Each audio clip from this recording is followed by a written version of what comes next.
ಮೊದಲನೆಯ ವಾಚನ ಪ್ರವಾದಿ ಯೆರೆಮೀಯನ ಗ್ರಂಥದಿಂದ ವಾಚನ. ಅಧ್ಯಾಯ 1, ವಚನಗಳು 17ರಿಂದ 19ರವರೆಗೆ.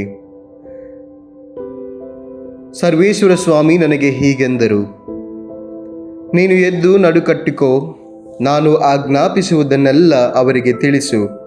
ಅವರಿಗೆ ಹೆದರಬೇಡ. ಹೆದರಿದರೆ ನಾನು ನಿನ್ನನ್ನು ಅವರ ಮುಂದೆ ಹೆದರಿಸುವೆನು. ನಾನು ಹೇಳುವುದನ್ನು ಗಮನದಿಂದ ಕೇಳು. ಈ ದಿನ ನಿನ್ನನ್ನು ಜುದೇಯದ ಅರಸರು, ಅಧಿಪತಿಗಳು, ಯಾಜಕರು, ಜನಸಾಮಾನ್ಯರು, ಹೀಗೆ ನಾಡಿನವರೆಲ್ಲರನ್ನೂ ಎದುರಿಸತಕ್ಕವನನ್ನಾಗಿ ಮಾಡಿದ್ದೇನೆ.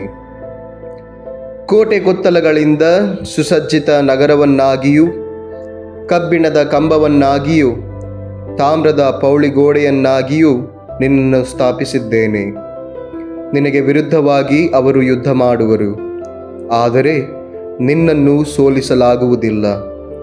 ನಿನ್ನನ್ನು ಕಾಪಾಡಲು ನಾನು ನಿನ್ನೊಂದಿಗಿರುವೆನು. ಇದು ಸರ್ವೇಶ್ವರನಾದ ನನ್ನ ನುಡಿ. ಪ್ರಭುವಿನ ವಾಕ್ಯ. ದೇವರಿಗೆ ಕೃತಜ್ಞತೆ ಸಲ್ಲಲಿ. ಸಂತ ಮಾರ್ಕನು ಬರೆದ ಶುಭ ಸಂದೇಶದಿಂದ ವಾಚನ. ಅಧ್ಯಾಯ 6, ವಚನಗಳು 17ರಿಂದ 29ರವರೆಗೆ.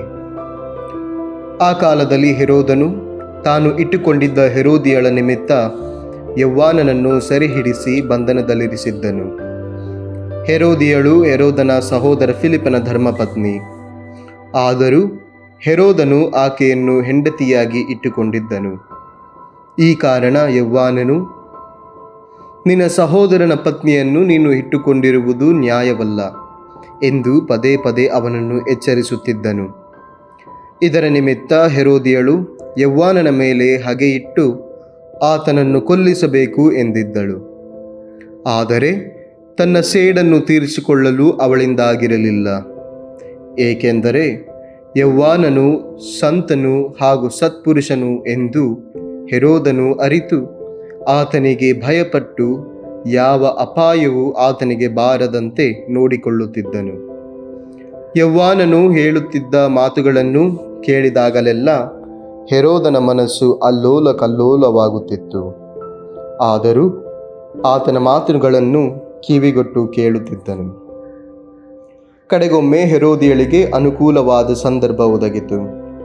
ಹೆರೋದನು ತನ್ನ ಹುಟ್ಟುಹಬ್ಬದ ದಿನಾಚರಣೆಯಂದು ಆಸ್ಥಾನಿಕರಿಗೂ ಸೇನಾಧಿಪತಿಗಳಿಗೂ ಗಲೀಲಿಯ ಪ್ರಾಂತ್ಯದ ಪ್ರಮುಖರಿಗೂ ಔತಣಕೂಟವನ್ನು ಏರ್ಪಡಿಸಿದನು.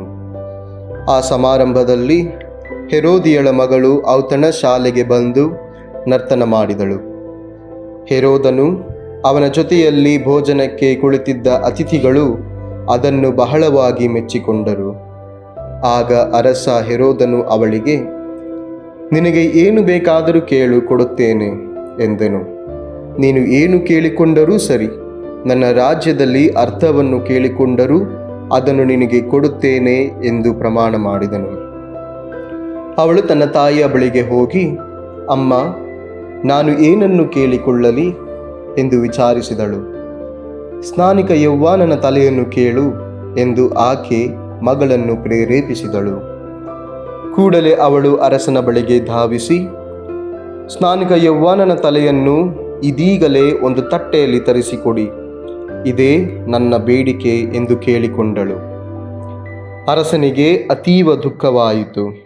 ಆದರೂ ಅತಿಥಿಗಳೆಲ್ಲರ ಮುಂದೆ ತಾನು ಮಾಡಿದ ಪ್ರಮಾಣದ ನಿಮಿತ್ತ ಅವಳ ಕೋರಿಕೆಯನ್ನು ನಿರಾಕರಿಸಲಾಗಲಿಲ್ಲ.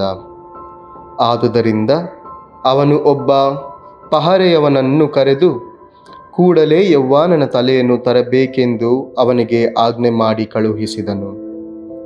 ಪಹರೆಯವನು ಸೆರೆಮನೆಗೆ ಹೋಗಿ ಯೌವಾನನ ತಲೆಯನ್ನು ಕತ್ತರಿಸಿ ಅದನ್ನು ತಟ್ಟೆಯಲ್ಲಿ ಇಟ್ಟು ಹುಡುಗಿಗೆ ತಂದುಕೊಟ್ಟನು. ಅವಳು ಅದನ್ನು ತನ್ನ ತಾಯಿಗೆ ಕೊಟ್ಟಳು. ಇದನ್ನು ಕೇಳಿದ ಯೌವಾನನ ಶಿಷ್ಯರು ಅಲ್ಲಿಗೆ ಬಂದು ಶವವನ್ನು ತೆಗೆದುಕೊಂಡು ಹೋಗಿ ಸಮಾಧಿ ಮಾಡಿದರು. ಪ್ರಭುವಿನ ಶುಭ ಸಂದೇಶವಿದು. ಕ್ರಿಸ್ತರೇ, ನಿಮಗೆ ಸ್ತುತಿ ಸಲ್ಲಲಿ.